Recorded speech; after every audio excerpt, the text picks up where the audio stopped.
The Nazis' most classified project was known as Die Glocke, the bell.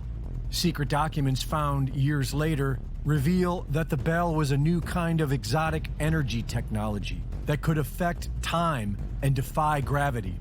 In 1939, the Nazis set up a secret base in Antarctica known as New Swabia. Starting in 1945, Operation Paperclip secretly brought hundreds of Nazi scientists into America, where they were hired by the military-industrial complex.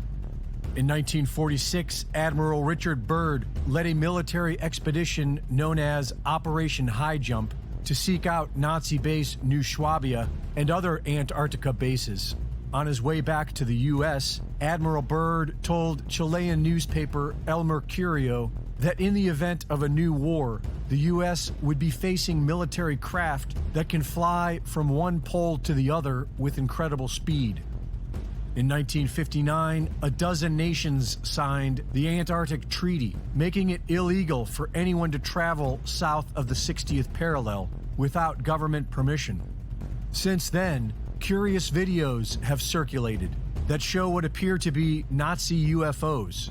And just last Monday, Dr. Stephen Greer introduced Antarctica whistleblower Eric Hecker. In 2010, I was selected to go down to the South Pole Station in Antarctica for an entire year by Raytheon Polar Services as an employee of a third-party contractor for the National Science Foundation. I function in a dual-role capacity as a tradesman and a firefighter. My responsibilities required me to be more informed than most of my crew and offered me complete access to the facilities. What I learned from this unique experience needs to be shared with the entire world. The technology at the South Pole Station certainly can do what it is presented as its primary purposes, and unfortunately, much more. The IceCube neutrino detector is presented as a passive listening device for the purposes of the science as presented, but I'm going to skip right through the chase, folks. I have provided documentation that proves that the 5,160, what they call DOMs, that are embedded in the ice can actually transmit at 2,047 volts each. That gives us a long list of things to consider. It is effectively a multifaceted directed energy weapons platform that I will list rapidly a few things that it can do. Vehicle detection. We're learning that these off-world craft, on-world craft, ours or other nations, are also emitting neutrinos. So this makes the South Pole Station effectively an air traffic control station for this new level of equipment that nobody's discussing. In addition to the ability to detect neutrinos and the exotic vehicles, I have provided documentation that shows that this is also a system for faster-than-light communications. In the past, Gary McKinnon has hacked NASA, found the off-world fleet, the list of captains, and it's apparent that if we have faster-than-light vehicles moving throughout the system, we're going to need faster-than-light communications. This is that facility. Unfortunately, I have other bad news. The season that I was there, 2010 to 2011, we converted from construction to operations and maintenance in both the elevated station and the detector array. Unfortunately, when they first fired it up, that was when we had the earthquakes in Christchurch, New Zealand. There was 2 incidental shots before they were able to target it correctly. This is an earthquake generating device as well. This is the weapons of war that we have to deal with now and what Raytheon's hiding. There's an ELF system at the South Pole Station that when I arrived, I was told it was off, dismantled, and completely defunct.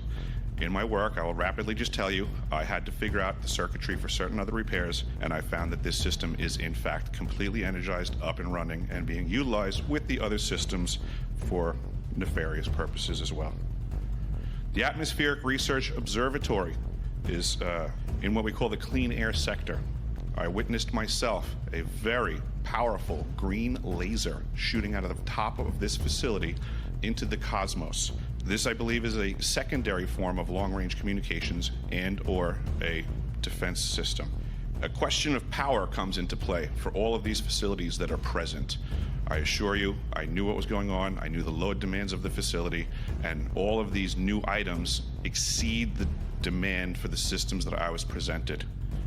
I am doing due diligence and research. I believe there is either a secondary power supply there that is either nuclear, that was there prior to the start of the Antarctic Treaty, which prohibits such things, and or that there is some sort of exotic power supply system there that just is not in the verbiage of the treaty, so it negates the responsibility to the parties involved.